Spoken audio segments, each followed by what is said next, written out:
Dawn, August 7, 1942. Guadalcanal. A blanket of mist clings to the jungle canopy as the first shafts of sunlight break across the dark waters of Iron Bottom Sound. On the shoreline, Marines crouch in shallow foxholes, their helmets slick with dew, eyes fixed on the tree line ahead.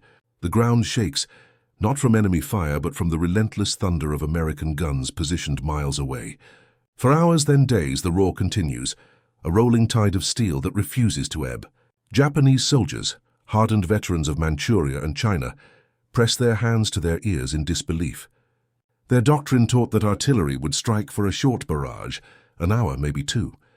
Never this. Never the unbroken hammering that seemed to turn the very earth into a living drum of death. U.S. Marine Corps Combat Report, AUG 1942.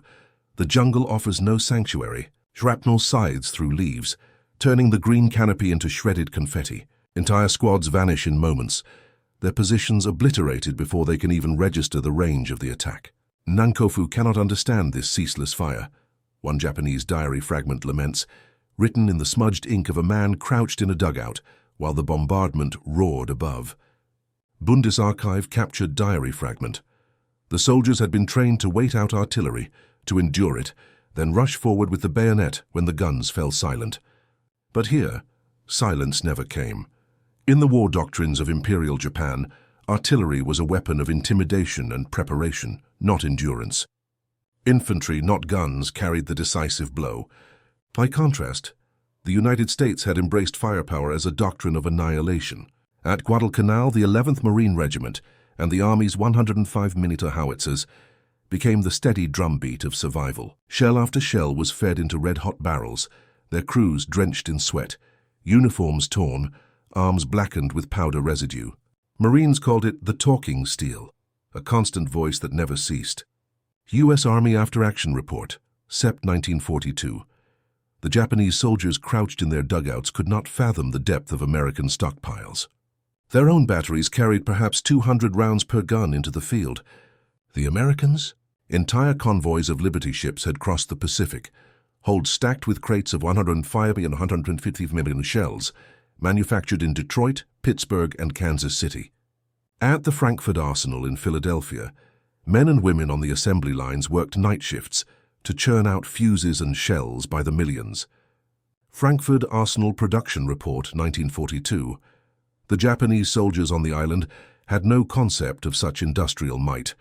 To them, each shell felt impossibly wasteful, as though the enemy were burning mountains of treasure without care. Yet the thunder never wavered. At night, the jungle did not rest. The fire continued. Shells arced in from unseen positions, their trails glowing faint against the black sky before detonating in blinding flashes. Men tried to sleep in wet dugouts, but the concussions shook their lungs. Their stomachs churned with nausea. One survivor of the Japanese 2nd Division later recalled, "It was as if the earth itself wanted to expel us. We believed no army could continue this for more than a day. But it went on for many." Post-war interrogation, U.S. Strategic Bombing Survey, 1946. By the numbers, the scale was staggering. On August 21st, during the Battle of the Tenarue River, Marine gunners fired more than 1,500 shells in a single night to break a Japanese assault. U.S. Marine Corps Log, AUG 21, 1942. When the smoke cleared, over 700 Japanese bodies lay sprawled along the sandbar. The artillery had not simply softened defenses, it had annihilated an entire attack before rifles could even be raised. To the Japanese survivors, it was sorcery, an unending voice of steel that robbed them of courage. Yet Guadalcanal was only the opening note in a much larger symphony of firepower.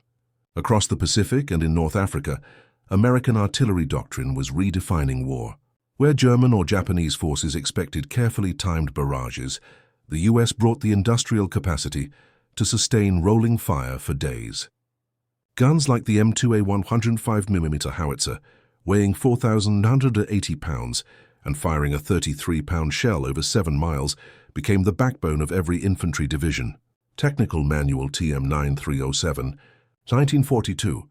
The doctrine was simple: keep the guns hot, keep the enemy suppressed, and never allow the enemy a moment of reprieve. Commanders like Major General Alexander Vandergrift of the 1st Marine Division knew artillery was more than destruction. It was psychology. The ceaseless fire eroded Japanese discipline, drained their morale, and broke their traditional reliance on nighttime infiltration. Every rustle in the jungle was answered with salvos, every suspected buildup crushed beneath tons of steel. It was not merely about killing the enemy. It was about denying him rest, peace, or hope. Marine Division Staff Notes, Sept. 1942. The Japanese could not comprehend how the guns kept firing. Their scouts reported American positions with barrels glowing red, yet still spitting flame. They assumed wrongly that the Americans must be close to exhaustion, their ammunition depleted. Instead, supply chains stretched back across the ocean, feeding the hungry mouths of the guns.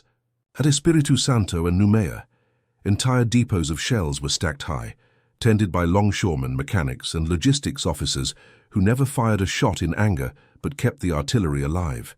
Pacific Supply Depot Records, 1942.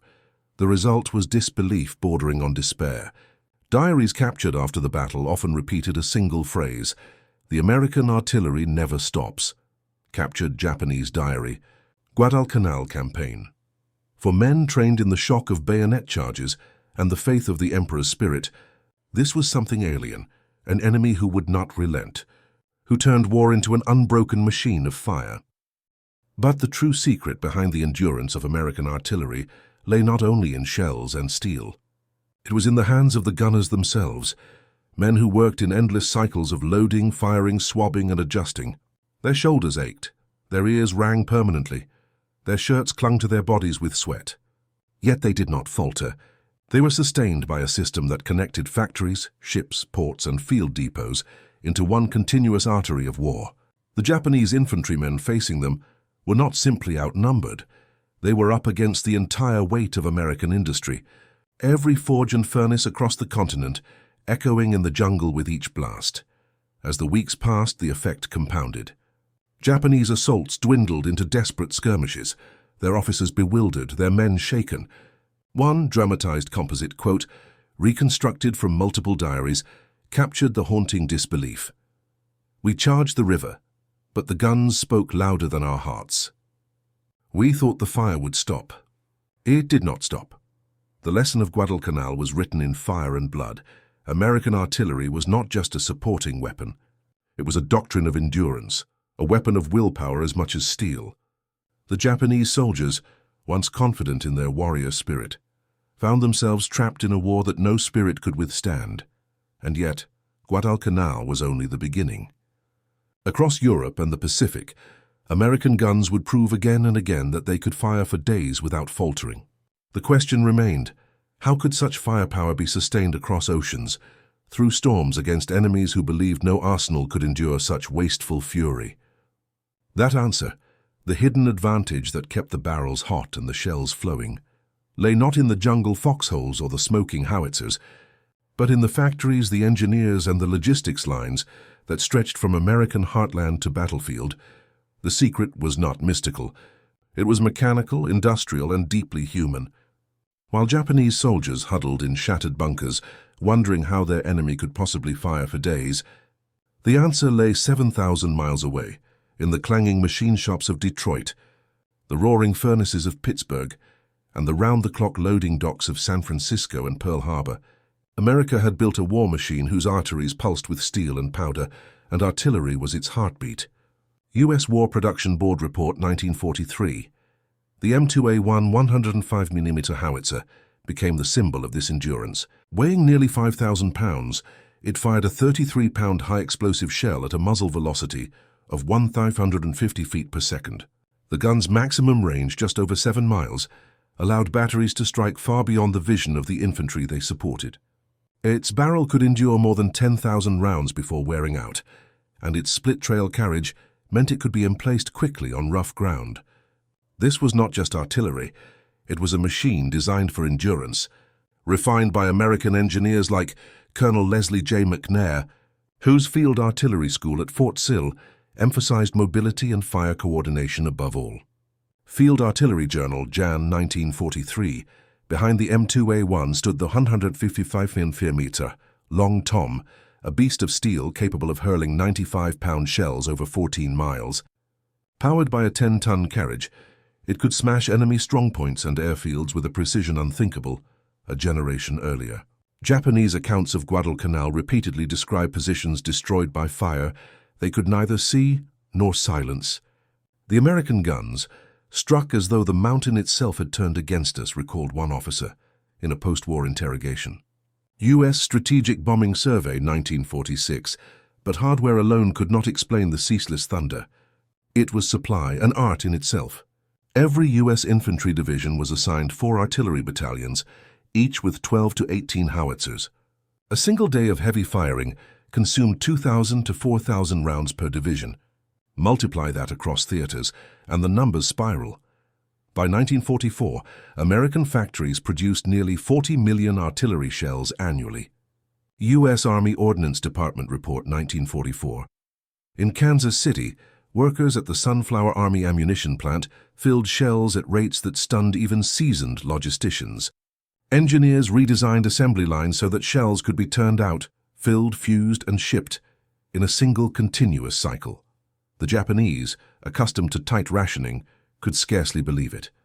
Their Type 92 10cm howitzer carried a range of just over 6 miles, but ammunition was so scarce that gunners were ordered to fire only when a target was guaranteed. At Guadalcanal, one Japanese artilleryman later admitted they averaged just 15 shells per day per gun, compared to the hundreds American crews fired. Imperial Japanese Army Log, Sept. 1942. The imbalance was devastating. The difference came into sharp focus during the Battle of Henderson Field, October 24th to 26, 1942. Japanese General Harukichi Hyakutake hurled nearly 20,000 troops of the 17th Army against Marine defenses. It was meant to be the decisive counterattack, the blow that would retake the airfield and throw the Americans back into the sea. But before his soldiers even reached the American wire, they were met with a storm of artillery that shook the jungle. For 3 nights, American howitzers poured steel into the advancing columns, guided by flares and forward observers dug into the mud. 1st Marine Division After-Action Report, Oct. 1942. The figures were staggering. Marine and Army batteries fired more than 6,000 rounds in just 72 hours. Guns grew so hot that crews rotated in shifts to keep barrels from warping. Men stripped to their waists. Drenched in sweat, shells passed hand to hand in endless chains. Some crews named their guns, painting words like Death Dealer or Dixie Belle on the barrels, as if to give them personalities. Each blast was more than firepower. It was a lifeline to the men holding the perimeter. Hyakutake's men never stood a chance. The 2nd Division charged through the jungle, but the shellfire tore entire companies apart before they reached Marine lines. We attacked bravely, but the shells were like the rain, endless, one survivor recalled in a diary later recovered. Captured Japanese diary, Henderson Field. By dawn of October 26th, nearly 3,000 Japanese soldiers lay dead in the mud, their formations shredded, their morale broken. American casualties numbered fewer than 300. The Japanese could not understand the mechanics behind such endurance. How could the Americans fire so ceaselessly? The answer lay in invisible chains of labor, longshoremen unloading crates of shells in Noumea, truck drivers grinding gears through jungle mud, Navy Seabees building ammunition dumps beneath camouflage netting. At each link in the chain, anonymous hands sustained the roar of the guns. The Japanese, who relied on lighter logistics and the faith of their infantry, had no system to match it. Technical mastery also played a role. The fuse, an often overlooked detail, was a triumph of engineering. The American M48 time fuse allowed shells to detonate in mid-air, raining steel fragments over wide areas, devastating infantry caught in the open. The proximity fuse, introduced in late 1942, was nothing short of revolutionary. Developed by scientists at Johns Hopkins Applied Physics Laboratory, it used a tiny radio transmitter to sense when a shell neared a target, detonating automatically. Gunners no longer needed pinpoint accuracy. Near misses became direct hits. Office of Scientific Research and Development Report, 1943. Japanese soldiers at Guadalcanal described shells that burst in the air as if guided by demons. Post-war Japanese interrogation, 1946. Factories and engineers deserve their credit here. The Western Cartridge Company in East Alton, Illinois, produced millions of fuses. while General Electric perfected the vacuum tube small enough to fit inside a shell.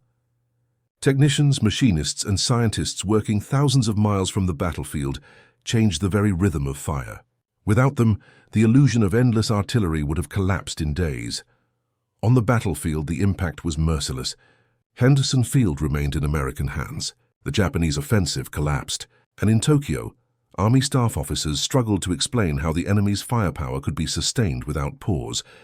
Reports filtered back from Guadalcanal claiming the Americans had a limitless supply of ammunition, fired day and night without reduction. Imperial Japanese Army Staff Report, 1943. To Japanese officers schooled in frugality, it was an alien form of war. The psychological shock was as devastating as the physical destruction. Japanese infantrymen, conditioned to expect a pause after an artillery preparation, instead found themselves paralyzed by the knowledge that there would be no pause. Sleep became impossible. Attacks faltered before they began. Even the most fanatical soldiers began to question their commanders.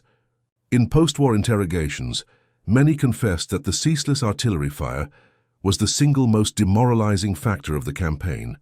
U.S. Strategic Bombing Survey, 1946. The Battle of Henderson Field became a textbook demonstration of America's hidden advantage. A marriage of industrial might, engineering brilliance, and logistical mastery. It was not merely the bravery of the gunners or the skill of the infantry. It was the system, the machine, the network of supply and science that allowed the guns to roar without interruption. And yet, Guadalcanal was only the opening chapter. The relentless artillery barrages that stunned the Japanese on this small Pacific island would soon echo across North Africa, Italy, Normandy, and the Philippines. But beyond the battlefield victory lay a deeper truth, one that would shape the entire course of modern war. Because when artillery can fire without pause, when no night brings silence and no dawn brings relief, it does more than break bodies. It breaks the enemy's will. And that, the destruction of spirit rather than just flesh, was the true power of American firepower. But what did this sustained fury mean for the long game of war? For the campaigns that stretched across oceans, for the morale of soldiers, for the very psychology of battle?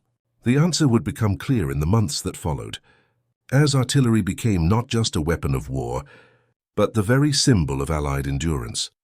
By the winter of 1942, the Japanese High Command was forced to confront an uncomfortable truth. Their soldiers were not being beaten simply by American rifles or tanks. They were being worn down by the ceaseless weight of artillery fire, a pounding that did not break for nightfall or bad weather. What they had mistaken for recklessness, the endless expenditure of shells, was in fact deliberate design. The United States had committed not only men to war, but the entirety of its industry, science, and psychology. War Department Analysis, 1943. For the Marines and soldiers crouched in the steaming jungles of Guadalcanal, that firepower meant survival. In foxholes and dugouts, infantrymen listened to the continuous roar with gratitude, knowing each shell bought them another hour of life. One Marine later wrote home, "The guns never stop. I think that's the only reason we do not break." Personal letter, 1st Marine Division, Nov, 1942. Artillery was not just steel raining from the sky, it was reassurance, a reminder that behind each man in the mud stood an entire nation's arsenal. For the Japanese, the effect was devastating. Their doctrine of night infiltration, stealthy bayonet charges under cover of darkness, had been a terror in China and Malaya.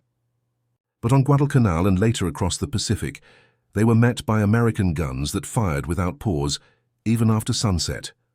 Flares arched overhead, turning the jungle into a hellish daylight, followed by curtain barrages that shredded entire battalions before they ever reached Marine lines. Survivors confessed that the inability to rest, to regroup, to find even a single hour of silence, crushed morale more effectively than direct combat.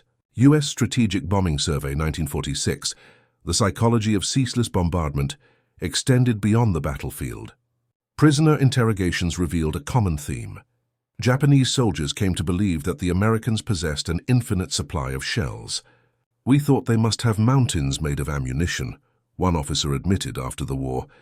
Post-war Japanese interrogation, 1946. This belief eroded confidence not only in their own ability to fight, but in Japan's chance of victory itself.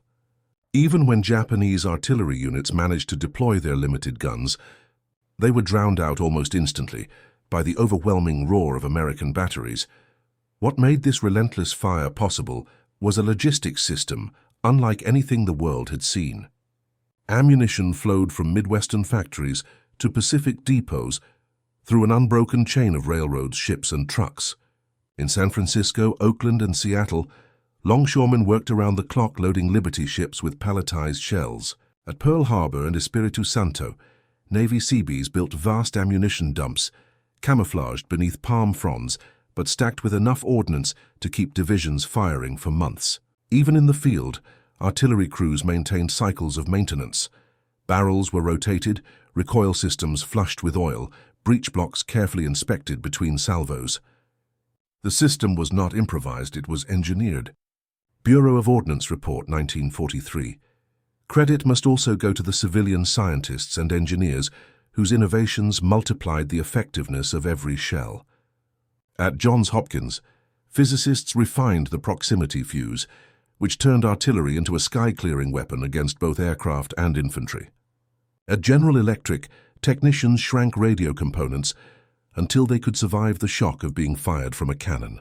In Illinois and Pennsylvania, thousands of anonymous factory workers, many of them women entering industry for the first time, kept the production lines moving at speeds no Axis economy could match. Their contribution rarely reached the battlefield newsreels, yet every gun crew on Guadalcanal owed its survival to the invisible hands back home. Office of Scientific Research and Development, 1944. The long-term impact of this doctrine rippled far beyond Guadalcanal. In North Africa, U.S. artillery broke German counterattacks at El Guetar in March 1943, firing over 33,000 rounds in a single day. U.S. Army After-Action Report, Tunisia. In Italy at Monte Cassino, American and British batteries turned the ancient abbey into rubble after days of uninterrupted bombardment. On D-Day in Normandy, naval and land-based artillery coordinated to deliver a storm of shells that paralyzed German defenders. In each campaign, the same pattern emerged. Where the enemy expected pauses, the Americans provided only continuous fire. This doctrine reshaped strategy. Commanders like General Omar Bradley and General George Patton came to rely on artillery not only as preparation, but as the spine of maneuver. Infantry advanced not in spite of fire, but under its constant umbrella. Tanks moved with the knowledge that, if ambushed, a radio call could summon rolling barrages within minutes.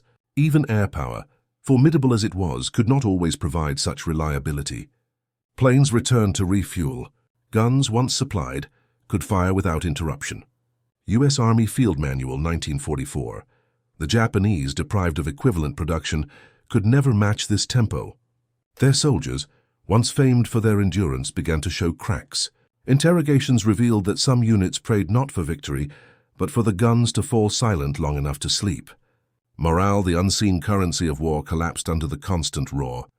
By 1944, Japanese officers themselves admitted that their men no longer believed spirit alone could triumph over American firepower. Post-war Japanese staff interviews, 1946. But the cost was not borne by the enemy alone. American gunners paid their own price. The endless firing scarred their hearing, strained their muscles, and burned their lungs with acrid smoke. Barrels had to be replaced, hands blistered, nerves frayed. Some men later admitted that the ground-shaking concussions followed them home long after peace had returned. Yet they endured, sustained by the knowledge that their ceaseless labor meant fewer comrades would die on the front lines. In this way, artillery was not just steel and powder. It was sacrifice measured in sweat and ringing ears as much as in tons of ammunition. Veterans Oral History Collection, 1980s. When the war ended, the lesson was clear. Modern conflict was not won by charges of bayonets or fleeting bursts of courage.